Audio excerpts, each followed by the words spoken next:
நீ ஏதோ உங்கள் அப்பா மேலே ஒரு கம்ப்ளைண்ட்டோட வந்திருக்கியாமா அப்படியா? ஆமாம். என்ன கம்ப்ளைண்ட்? என்ன கம்ப்ளைண்ட்னா அப்பா அப்பா என்னை நல்லா பார்த்துக்குவாடு. ஆனால் அம்மா மட்டும் எனக்கு சாக்லேட் கூட வாங்கி தர மாட்டேங்கிறாங்க. எனக்கு சூடு கூட வச்சுட்டு. ஏற்கனவே சாக்லேட் இருந்தால் பல்லு பூரா போய் கிடக்க, அதனால தான் தரமாட்டேன்னு சொல்லியிருப்பாங்க. அவங்கள்ட்ட கேளு. எதுக்குமா இந்த நீங்கள் அவங்க அப்பா நல்லா கவனிச்சுக்கிறாராம், நீங்கள் மட்டும் ஏன் இப்படி அந்த பிள்ளைக்கு ஒரு சாக்லேட் கூட கொடுக்க மாட்டேங்கிறீங்களாமே? ஆனால் நான் தூங்கும் போதே அவங்களே சாப்பிட்டுக்கிறாங்க. இவ்வளோ தூங்க வச்சு நீங்கள் சாப்பிட்றீங்களா?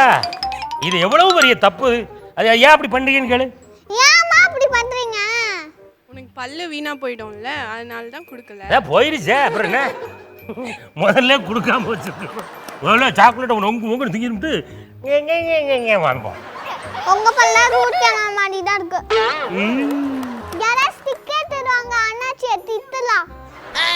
ஸ்டிக்கர் தந்தா அண்ணாச்சியை திட்டலாமா? ஆமா, நான் மிஸ் தான் போறேன். ஸ்டிக்கர் தந்தா ஒட்ட தான் செய்யலாமே தவிர திட்டலாம் முடியாது. இப்போ உங்க அம்மா வந்து உன்னைய தூங்க வச்சுட்டு சாக்லேட் சாப்பிட்டாங்களே, அவங்களுக்கு என்ன பனிஷ்மெண்ட் கொடுக்கலாம்? ஹாஸ்டல். ஹாஸ்டலா? ஹாஸ்டல்ல சேர்த்துட்டு அப்புறம் உனக்கு குளிப்பாட்டுறது யாரு? நானா? நீ ஏன் குளிச்சுடுவியா? நானும் குளிப்பேன் போடு. யாரு? ஞானியா? நானா அப்பாவா? என்ன பாசமா இது? நானா தான் குளிக்க வைப்பேன்.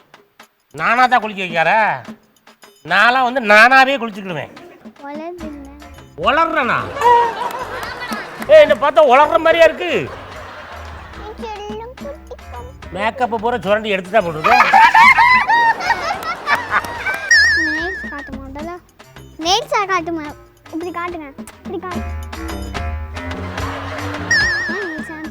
டாக்டர், அத சிஸ்டரை தரங்க, கட் பண்ணிடலாம். உங்க நோஸ் தான் கட் பண்ண போறேன். டாக்டர் எங்க லாலிபாப் சாப்பிட்டு இருக்கு.